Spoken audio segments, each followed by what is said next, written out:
All right, welcome back here to The Hill on News Nation. So, is Washington about to pull off what could be viewed as maybe the wildest NFL trade, if you want to consider it that, ever? Here's what the Washington Post is reporting tonight, that Maryland's two senators could support a deal to move the Washington Commanders football stadium from Maryland to Washington, D.C. if D.C. gives Maryland one of its Air National Guard squadrons. You get that? Let me try to explain this to you in a couple different ways. So the Commanders, the Washington Commanders, the NFL team, they've played at a stadium in Landover, Maryland since 1997. All right, so here's where we are. I'm talking to you from like right here right now. This is Washington, D.C. and the district line. This is RFK Stadium in the southeast part of the district, probably like just a mile or two down the road from where I'm standing.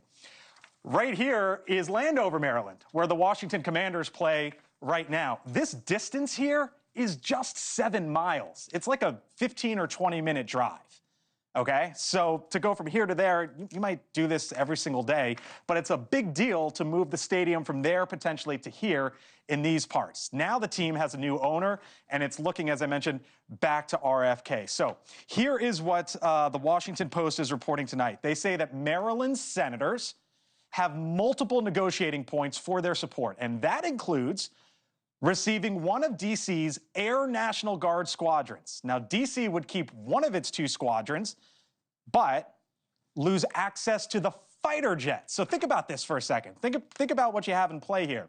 You have a private business, the Washington Commanders, the National Football League, Senate deal-making, and military fighter jets all in one.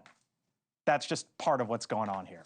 Our Joe Khalil getting a little break from tracking down Pete Hegseth up on Capitol Hill today. A lot of that, too. Oh, my gosh. You're like Hegseth all over the place. Yeah. What's up, Joe? So this is fascinating because you've got a little bit of everything here, including the NFL fighter jet. What's going on? Yeah. I'm glad you framed it up like a trade, because that kind of is what it feels like. It's kind of what it is, right? That's what it feels like. So here's my sense, based on conversations I've had. Okay. The senators from Maryland feel like this is almost an inevitable thing. Okay. So they're trying to get as much as they can out of the negotiation. You talked about the squadrons, which is very interesting. They also want to make sure that the team is going to do something productive with the Landover Stadium, if they're going to do anything with it.